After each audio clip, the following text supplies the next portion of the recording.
నమస్తే, welcome to our channel. నేను సిరి. ఏపీలో తుగ్లక్ రాజ్యం నడుస్తుందని లోక్సత్తా మాజీ అధ్యక్షుడు జయప్రకాష్ నారాయణ అయితే కొన్ని సంచలన వ్యాఖ్యలు చేశారు.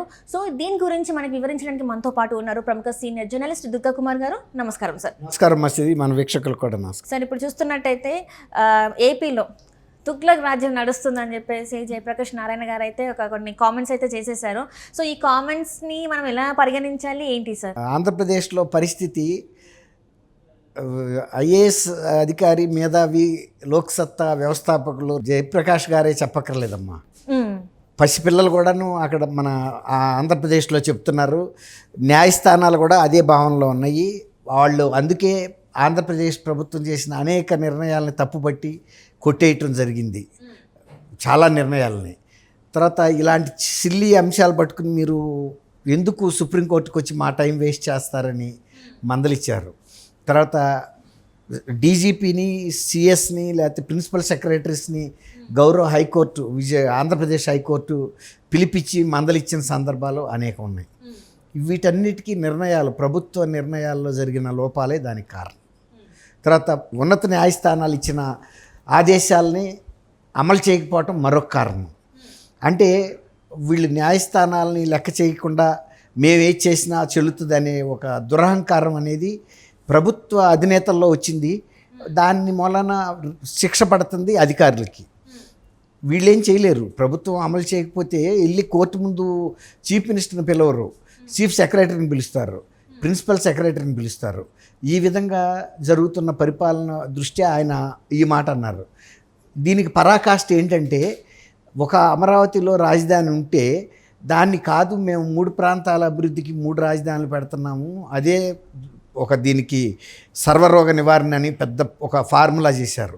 చివరికి వచ్చేటప్పటికి అసలు ఇంకొక 10 ఏళ్ల పాటు మాకు హైదరాబాద్ పరిపాలనా రాజధానిగా ఇవ్వమని కేంద్ర ప్రభుత్వాన్ని కోరతామని వైవి సుబ్బారెడ్డి గారు, అంటే పార్టీలో second in or third command ఆయన అంటం అనేది జనం అందరూ కూడా స్టన్ అయిపోయారు. అంటే స్టన్ అవ్వడం కన్నా ఇంకా జగన్ ప్రభుత్వం అంటే వాళ్ళ అభివృద్ధి చేయలేదని వాళ్ళే ఒప్పుకున్నారు, ఇంకా ఇది చాలు వీళ్ళని ఓడించడానికని కూడా డిసైడ్ అయినట్టు అనిపించింది సార్. కరెక్ట్. ఎందుకంటే ఇప్పుడు అంటే ఆయన చెప్పిన దాన్ని బట్టి ఇంతకాలం 5 సంవత్సరాల్లో పరిపాలన జరగలేదనే కదా, పరిపాలన చేయటానికి అక్కడ తగిన ప్రదేశం వాళ్ళకి లేదనే కదా.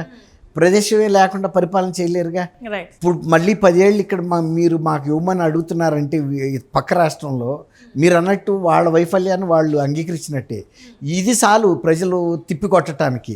మీరు పరిపాలనకి అర్హులు కాదు, ఎక్కడో మళ్ళీ తెలంగాణలో అంటే హైదరాబాద్లో వెళ్ళి పరిపాలన మీరు కొనసాగిస్తారా, మీకు బుద్ధి జ్ఞానం ఉందా లేదా అనేది అందరికీ అనుమానం వచ్చేసింది. అందువల్లే ఇప్పుడు ఆయన కూడా అని ఉంటారు తుగ్లక్ పరిపాలనని. తుగ్లక్ చేసిన పని ఏంటి? రాజధానులు మార్చడం, Daulatabad to Delhi, Delhi to Daulatabad.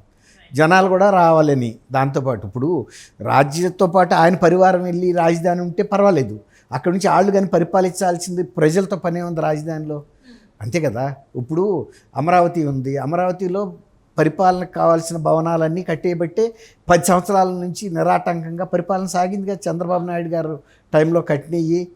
High court permanent భవనం ఉంది, తర్వాత సచివాలయానికి భవనం కట్టారు, తర్వాత వచ్చేసి ఎగ్జిక్యూటివ్ లెజిస్లేచర్ భవనం, శాసనసభ కూడా బ్రహ్మాండమైన భవనంలో జరుగుతుంది, ఏమి కంప్లైంట్స్ రాలేదు. అట్లాంటప్పుడు మరి ఈయన నేను ఎగ్జిక్యూటివ్ క్యాపిటల్ అక్కడికి మారుస్తానని ప్రపోజ్ చేశారు కదా, కానీ వైజాగ్కి ఏం ప్రపోజల్లో ఏం అమలు చేయలే. తర్వాత కర్నూలులో కూడా ఈ పార్టీకి కట్టేయాలి కదా 5 సంవత్సరాలు. అసలు 5 సంవత్సరాల్లో ప్రభుత్వం అంటే ఒక రాజధాని కట్టలేకపోయాడు చంద్రబాబు నాయుడు అనేగా ఆయన ఆరోపణ. నేను కనుక అయితే 5 సంవత్సరాల్లో మనం రాజధాని కడతాము, ఒక ఢిల్లీకి సమానమైన రాజధాని కడతాము. ఇప్పుడు తర్వాత అది ముందు చెప్పాల. ఫస్ట్ ఏమో అమరావతిని రాజధాని బ్రహ్మాండం కడతాను, మన ప్రజల ప్రభుత్వం వస్తాను. తర్వాత 3 రాజధానులు, తర్వాత మళ్ళీ హైదరాబాద్లో పరిపాలనా రాజధాని. అసలు ఏం మాట్లాడుతున్నారో ఏం చేస్తున్నారో తెలియట్లేదు. ఇప్పుడు ప్రజలు కూడా చాలా కన్ఫ్యూజన్ స్టేజ్లో ఉన్నారు. అసలు ఈయన ముఖ్యమంత్రి ఎందుకు మాట్లాడడం? మనం ఎన్నుకున్నది వైవి సుబ్బారెడ్డిని కాదు కదా, వాళ్ళు ముఖ్యమంత్రిగా ఎన్నుకున్నది సజ్జల రామకృష్ణారెడ్డి గారు ఎవరో జనాలకు తెలియదు. ఇది ఎన్నికల రోజుకి కేవలం ఈయన చూసి ఆయనకి సపోర్ట్గా షర్మిల, గారిని తర్వాత విజయమ్మ గారు, వైఎస్ రాజశేఖర రెడ్డి గారు భారీగా ఆమెను ఎరుగున్నారు. ఆమెని అభ్యర్థన మేరకు గౌరవంతో ఓట్లు వేశారు. కానీ ఇవాళ జగన్మోహన్ రెడ్డి గారు ప్రజలకు కనపట్టలేదు. ఎవరెవరు వచ్చి ఏదో మాట్లాడుతున్నారు. అసలు పరిపాలనా రాజధాని కోసం మళ్ళీ ఢిల్లీ వెళ్ళి వాళ్ళతో రికమెండేషన్ చేయించుకోవాల్సిన అవసరమే ఉంది. వెళ్ళి రేవంత్ రెడ్డిని కనీసం అభినందించేంత కట్టిసి కూడా ఆయనకి లేదు. ఇక్కడ యువతల రేవంత్ రెడ్డి అనే ముఖ్యమంత్రి ఉండగా ఢిల్లీ వాళ్ళని శాసించగలదా? ఇక్కడ ఇవ్వండి వాళ్ళకని శాసించలేదు కదా, ఒప్పుకోలేరు కదా. మంచితనం మీద అడగొచ్చు. ఒకవేళ నిజంగా మీరు కనుక అట్లాంటి క్యాపిటల్ కడతానంటే రేవంత్ రెడ్డి గారే ఇస్తాడు. ఎందుకు ఇవ్వడు? ఎందుకంటే ఈ ప్రాంత అభివృద్ధికి మీరు తోడ్పడతానంటే 5 ఏళ్ల పాటు రాజధాని మీరు ఇక్కడ నుంచి నడుపుకుని ఆ భవనాలు మాకు వదిలిపెట్టేసి వెళ్ళిపోమంటాడు. ఇప్పుడు కేసీఆర్ కట్టిన సచివాలయం ఉంది కదా, సేమ్ అదే మోడల్ మీరు కూడా కట్టండి, మీకు ఇచ్చేస్తాం, స్థలం అయితే ఇస్తాం, కట్టండి. కట్టిన తర్వాత 5 సంవత్సరాలు మీరు పరిపాలించుకోండి, మీరు వెళ్ళిపోండి, ఆ భవనం మాకు వదిలేసేయండి అని అంటే మంచి ప్రతిపాదనే కదా. రేవంత్ రెడ్డి గారిని అడిగినా కూడా ఇస్తాడు. అంతకైతే మన షర్మిల గారిని రాయబారం పంపొచ్చు, వాళ్ళ పార్టీ ప్రతినిధి ఆమె. అసలు బుద్ధి ఉండాలి కదమ్మా. అసలు వేరే వాళ్ళ స్థలంలోకి వెళ్ళి అడగటం అంటే, మనం సొంత స్థలం ఉండగా మనది మనం కట్టుకోకుండా మాకు వంటగది లేదు మీ ఇంట్లో కడతాము, వండింది అక్కడే మీకు పెడతాం అన్నట్టుగా ఉంటుంది ఇది. అది అంతా కూడా తర్వాత ఇవాళకి దాన్ని ఖండించిన వాళ్ళు లేరు, బలపరిచిన వాళ్ళు లేరు. ఒక్క బొత్స అన్నాడు, బలపరిచాడు. ఇది తప్పే ఉంది అక్కడ కడితే అని. తప్పే కదా సార్. అదే అంటున్నారు, తప్పని మీరు అంటున్నారు, ఎవరన్నా అంటున్నారు. మరి అట్లాంటప్పుడు ఈ 5 ఏళ్ల నుంచి పరిపాలన చేయలేకుండా ఎందుకున్నారు అక్కడ? అది అడగాల్సిందా? ఎప్పుడో 5 ఏళ్ల క్రితం అడిగేసేయాల్సింది. అడిగేస్తే ఒక 5 సంవత్సరాలు వెళ్ళిపోయేది కదా. పరిపాలన కూడా ఫలితాలు అందేయి. ఇవాళ ప్రజలకి పరిపాలన ఫలితాలు ఏమి అందలా.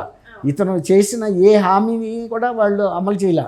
తర్వాత ఎలక్షన్ మేనిఫెస్టో లేని విషయాలను తీసుకొచ్చి ఇప్పుడు చెబుతున్నారు, మేము హైదరాబాద్లో పరిపాలనా రాజధాని పెడతాము, తర్వాత 3 రాజధానులు పెడతాము, మద్యపాన నిషేధం నేను ఎట్టి పరిస్థితుల్లోనూ అమలు చేస్తాను, అసలు అది కనుక అమలు చేయకపోతే నేను ఎన్నికల్లో ఓటే అడగను అన్నాడు. ఇవాళ ఓటు అడుగుతాడా? ఓటు అడగడని అనుకోవాలి మనం. ఇప్పుడు జగన్మోహన్ రెడ్డి గారు ప్రతి మీటింగ్లో కూడా చెప్పాడు, మరి వాళ్ళ ఆడపడుచుల తాళిబొట్లు తెంపడానికి అన్నగా సిద్ధమయ్యాడు ఆయన. అంటే ఆయన పరిపాలన చూసి ఓటేయండి అని చెప్పేసి అడుగుతున్న ఏకైక ముఖ్యమంత్రి ఈయననే, ఎవరికి ఇంత ధైర్యం లేదని చెప్పేసి కొంతమంది మంత్రులు ఆయనకి సపోర్ట్ చేస్తున్నారు. మరి ఇది ఎలా చూసుకోవాలి? ఇది ఎట్లా ఉంటుందంటే, అక్కడ ఆయన ఎక్కడా కూడా తన అభివృద్ధి గురించి అయితే ఏం చెప్పట్లేదు. చంద్రబాబు నాయుడు గారు మొన్న ఒక సవాల్ చేశాడు, నీ 5 సంవత్సరాల్లో పరిపాలన ఏం అభివృద్ధి చేశావు, ప్రజలకు ఏం మేలు జరిగింది, నా పరిపాలనలో నేనేమి వ్యవస్థలను ఏర్పాటు చేశాను, సంస్థలను ఏర్పాటు చేశాను, భవనాలు నిర్మించాను, ఎన్ని ఎస్ఎఫ్టీల భవనాలు నిర్మించాను, అన్ని లెక్కలు తేల్చుకుందాం అన్నాడు. లెక్కలు తేల్చుకుందాం అంటే మరి ఎక్స్ వేదికగా ఆయన సవాల్ ఇస్తున్నప్పుడు స్వీకరించాలి కదా. అందులో ఇప్పటికే ఆయన ముసలాయన ఉండడం, వచ్చే ఎన్నికలు కానీ అది ఇది అంటున్నాడు కదా. ఇప్పుడైతే ఆయన ఉన్నాడు కదా, ఛాలెంజ్ చేశాడు, నువ్వు రా వచ్చి నిలబడి నువ్వేమేమి వ్యవస్థలను ఏర్పాటు చేశావు, ఎన్నెన్ని భవనాలు కట్టావు, హైకోర్టుకి కర్నూలులో భవనాలు కడితే పవర్ పాయింట్ ప్రజెంటేషన్ ఇవ్వు. ఇప్పుడు ఏదో సెట్టింగులు కాదు, ఇప్పుడు ఆయన కూడా ఆయన పవర్ పాయింట్ ప్రజెంటేషన్ ఇస్తాడు ప్రజలకి.